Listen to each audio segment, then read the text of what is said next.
Hi there, I believe again.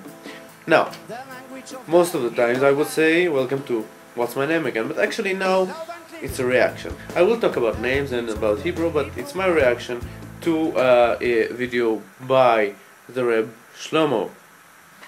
Yeah, so TheRebShlomo is a Karaite.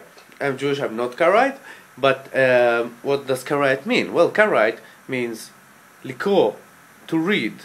It's the same reason why the Quran is named the Quran, because it should be read. Now, dear Reb Shlomo, if you're a Karaite, you should learn to read. And if you're speaking about the Torah, you should learn to read Hebrew. And I'll give some examples. Intent is important, but according to a simple reading of God's law, it is not the primary mode of expiation. Well, dear Reb Shlomo, we are not sheep. We're people. And how are we different from sheep? Well, I don't know that, I can't prove it, but actually, if God wanted anyone to worship Him without faith or without anything from the inside, He would ask sheep or apes or cats to worship Him. I mean, every moron could burn a piece of meat and say it is a sacrifice. This makes the most sense when we look at God's character and why we're here. We were created for that one simple purpose, to worship God. Why would a God want us to worship Him? Or why would a God want? Well, actually, Socrates, and he was a smart guy, speaks about it. And, well, let's do a little trick. Hey, Reb Shlomo? Well, is God good? Well, maybe it's bad according to you. Why not? Does God love someone? Or if He hates, He must love someone. Let's say He loves the Karaites. So, does God love Karaites?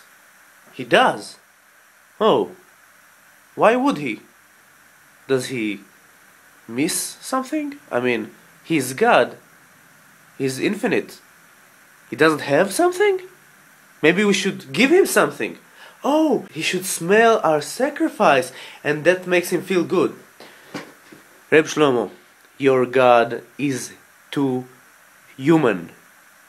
God doesn't want anything, He doesn't will anything. Therefore, if He creates, He has no interest. He has no interest in sacrifice.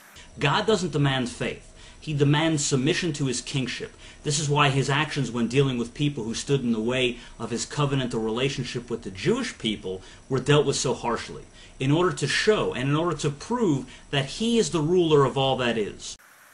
Yeah, maybe this is the reason we won all our wars during the history, and God always protected the Jewish people, and we weren't exiled for, say, 2,000 years. Never. Twice. Oh, come on. Actually, let's think about it. Who is it in the Bible or in the Torah who does all these tricks and, you know, goes to another religion? Oh, it's our people. It's the Jewish people who go to other religions. Which religions? Baal and Asherah. Well, time for a Hebrew lesson. Baal. Baal is a Canaanite god of fertility. The word Baal in Hebrew means husband, or as you say, husbandry. So it means sex. Asherah? Well, Asherah is the goddess of fertility. And do you know how the worship of these gods looked in the temples? I'll give you a guess.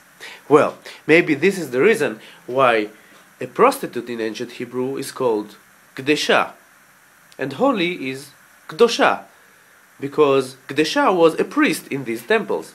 Now, the thing is, it's very easy to go to a religion that offers you an orgy. But to say that God demands submission and therefore He was against, no, it's not a matter of submission, it's a matter of, you know, morality and stuff, sex. When the Jewish people saw God's power, they feared Him, and then they made the decision to worship Him and Him alone. Well, it's not what's written in Exodus. I mean, Exodus 24. The people say Na'aseh v'nishma, will do, and then will listen. And not the opposite.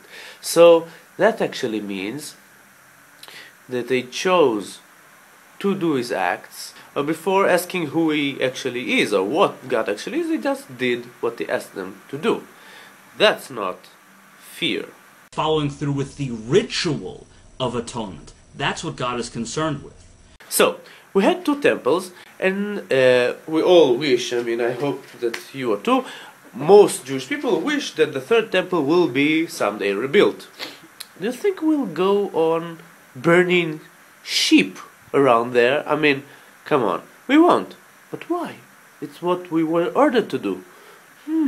Strange. In the passage which I'll put up on the screen for you to research yourself, God is clear that 2 forms of the sacrifices he accepts, that being the burnt offering and the sin offering, atone for your sins without dealing with the heart or the mindset of the individual. Well, there are 2 kinds of offerings, as you mentioned. Burnt offering and a sin offering. Burnt offering is called olah. Olah, as in rising in Hebrew, because the smoke would rise up and the offering would be burnt completely. Right. Maybe this is the reason why in Hebrew, when you ask how much something costs, you say kama ze ole. It's the same word, because it's a cost. It's something you pay for your sins. So, actually, it is a matter of faith or symbolism. Never mind that. Let's talk about the sin offering. I think you referred to the shlamim. Shlamim, the same in Hebrew, shlamim is to pay, leshalem. So once again we're talking about payment, but shlamim is also the word shalom, peace, or shlemut, fullness or gestalt. When you say, for example, in Hebrew, Shabbat Shalom, you don't mean that a Sabbath brings peace. Sabbath brings the whole. Everything is whole. Everything is complete, the complete creation. So, when I offer my sin offering, my shlamim, I am whole. I am healthy again. And that is a matter of faith and a matter of what is inside, and not the sheep or the ox I've burned right now. The role of the priest is better read as to perform rites of expiation over and with respect to. This clearly relates the fact to us that the sinfulness or impurity is removed from the offender by means of this specific rite of sacrifice. That's interesting. Why should a priest wash his hands and feet before bringing an offering? He was pure. He brings an offering every day for everyone, a few times. Not good, not good. In the book of Job, we see that Job, the righteous and sinless man, offered a burnt offering for his children every morning, just in case they had transgressed God's law and did not offer it up themselves. In this instance, they did not even know of the sacrifices. They didn't know their father was doing this on their behalf. Yet Job offered them up, and this was seemingly acceptable to God, in accordance with his demand for these rituals and our adherence to these rituals. Right, and that is the reason God agreed to kill him. Yeah, the offering was accepted. But it is my position that we must reject the random passages that seemingly contradict what is written in Torah.